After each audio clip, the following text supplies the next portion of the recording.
Pengacara kondang Hotman Paris Hutapea menyoroti perubahan status hukum mantan Jampitsus Febri Adriansyah dari tersangka saksi lalu berubah lagi menjadi tersangka. Menurut Hotman, perubahan status ini berpotensi menimbulkan pertanyaan publik terkait dengan kepastian proses hukum yang tengah berjalan.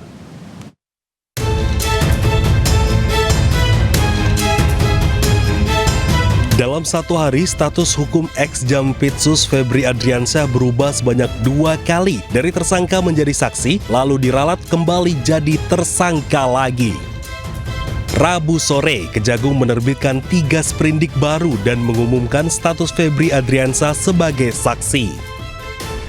Hal ini jelas berbeda dari Polri yang menetapkan status Febri Adriansyah sebagai tersangka pada 11 Juli lalu.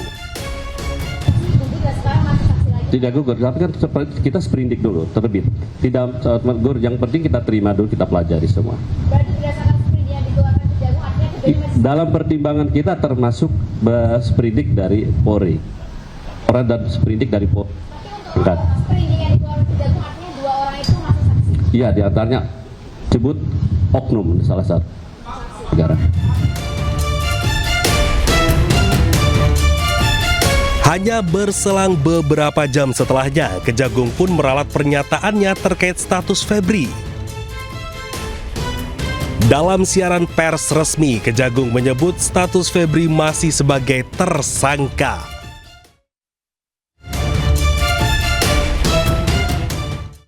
Kebakaran melanda tempat pembuangan akhir atau TPA Cipayung di Kota Depok, Jawa Barat. Kobaran api melahap tumpukan sampah dan memunculkan asap tebal yang membumbung tinggi. Petugas mohon bantuannya untuk pos-pos terdekat. Sumber air di daerah Cipayung sudah mulai kering. Kebakaran terjadi di kawasan tempat pembuangan akhir Cipayung, Kota Depok pada Kamis malam. Kobaran api terlihat melahap tumpukan sampah dan memunculkan asap tebal yang membumbung tinggi. Banyaknya material yang mudah terbakar membuat api merambat dari titik awal ke bagian lain. Astagfirullahaladzim, musibah ini musibah. Kebakaran di TPA Cipayung. Ada mobil yang baru 1 sama ambrol 1. Meski api sempat merambat, petugas yang terjun ke lokasi berhasil melokalisir api sehingga tidak menyebar lebih luas. Sudah menjalar ke atas dan sudah mulai perambatan. Mungkin bisa segera kita lokalisir ya. Jadi tidak menyebar, alhamdulillah sekarang sudah padam, tapi sekarang sedang proses pendinginan supaya tidak ada percikan api lagi nih, karena pemicunya berarti kan ada, sehingga sekarang kita antisipasi supaya pemicunya tidak bertambah dan bisa segera diselesaikan. Hingga Jumat pagi, petugas pemadam pun masih melakukan proses pendinginan dan penyiraman untuk memastikan tidak ada titik api yang kembali muncul dari dalam tumpukan sampah. Dari Depok, Jawa Barat, Yung Rizky, A-News melaporkan. Presiden Prabowo Subianto menyaksikan peletakan batu pertama proyek abadi gas blok Masela yang berlokasi di Pulau Tanimbar, Maluku. Peresmian dimulainya proyek gas di Blok Masela dilakukan Presiden Prabowo Subianto melalui video conference dari Istana Negara, Jakarta.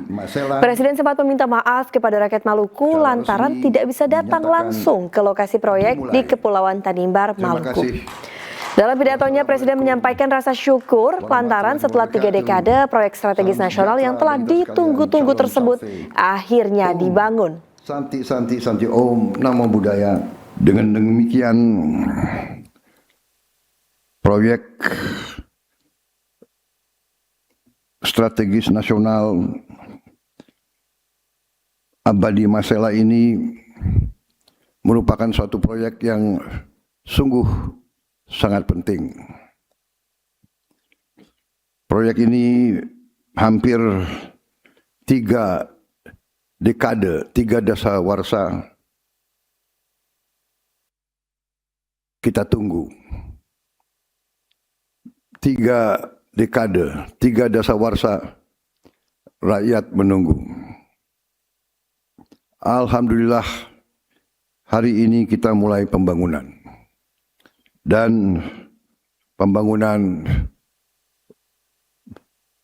tidak boleh terhambat, harus selesai dalam waktu sesingkat-singkatnya. Presiden Prabowo Subianto minta evaluasi menyeluruh program makan bergizi gratis. Prabowo dengan tegas menekankan setiap program prioritas negara harus dijalankan secara disiplin, tepat sasaran, dan bebas dari segala bentuk penyimpangan.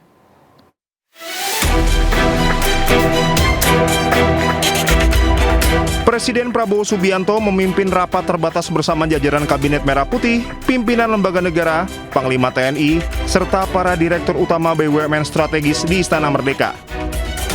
Ratas ini secara khusus membahas salah satunya langkah penguatan pelaksanaan program makan bergizi gratis. Dalam rapat ini, Presiden Prabowo juga menegaskan penertiban praktik penyelenggaraan Satuan Pelayanan Pemenuhan Gizi atau SPPG nakal. Di akhir rapat, Prabowo dengan tegas menekankan setiap program prioritas negara harus dijalankan secara disiplin, tepat sasaran, dan bebas dari segala bentuk penyimpangan. Menteri Koordinator Bidang Pangan Zulkifli Hasan mengatakan telah meminta waktu 1 bulan untuk menyelesaikan masalah MBG. Ya, jadi saudara, nomor 2 tadi mengenai MBG akan menyelesaikan persoalan-persoalan yang selama ini menjadi hambatan atau penyalahgunaan. Kami minta waktu 1 bulan, ya, 1 bulan lagi, 1 bulan untuk menyelesaikan, merapikan. Setelah itu langkah-langkah berikutnya kami akan laporkan Bapak Presiden untuk nanti diputuskan, diberi arahan seperti apa keputusan akhirnya. Juhas mengungkapkan pemerintah telah memetakan sejumlah kendala dalam pelaksanaan program MBG. Di antaranya penyalahgunaan program, penetapan titik penerima manfaat, hingga ketersediaan satuan pelayanan pemenuhan gizi untuk mendukung pelaksanaan penyaluran MBG di sejumlah daerah. Pembenahan tersebut merupakan bagian dari komitmen pemerintah memperkuat tata kelola program MBG sehingga pelaksanaannya semakin efektif, transparan, dan mampu menjangkau seluruh penerima manfaat sesuai tujuan program. Tim Liputan Anyus melaporkan. Pemirsa, Wakil Kepala Badan Gizi Nasional Agustina Arumsari ungkap pemerintah tengah mengkaji ulang penerima manfaat program makan bergizi gratis. Penataan penerima manfaat dibahas langsung dalam rapat terbatas yang dipimpin Presiden Prabowo di Istana Kepresidenan Jakarta Pusat pada hari Rabu. Dari rapat tersebut, bagian akan berhenti memberi MBG kepada anak-anak sekolah yang berasal dari keluarga menengah ke atas atau yang berasal dari desil 8 hingga 10. Yang perlu diefisienkan, yang tidak harus menerima lagi program MBG, ya silakan tidak usah menerima lagi. Tetapi mereka yang berada di desil yang di bawah, di daerah yang tertinggal, di daerah yang memang prevalensi stuntingnya tinggi dan sebagainya, silakan diberikan. Bahkan beliau mengatakan apakah 15.000 itu memang juga cukup. Silakan kaji. Jika memang tidak cukup, berapa angkanya? Itu pesan-pesan secara umum lah. Tapi poinnya menurut saya itu hal yang sangat baik. Arahan yang sangat jelas untuk kami kemudian nanti bekerja melakukan pembenahan.